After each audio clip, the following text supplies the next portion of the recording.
Do you want to see me put flour in my two flamingos' head and blow it out?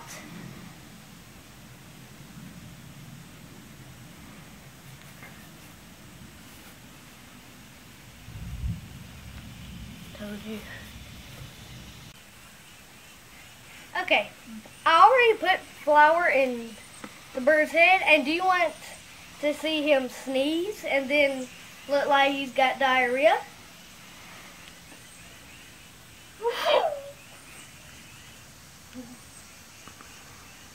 Ready?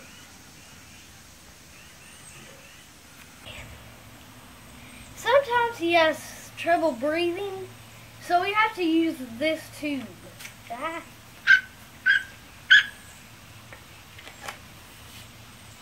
Okay.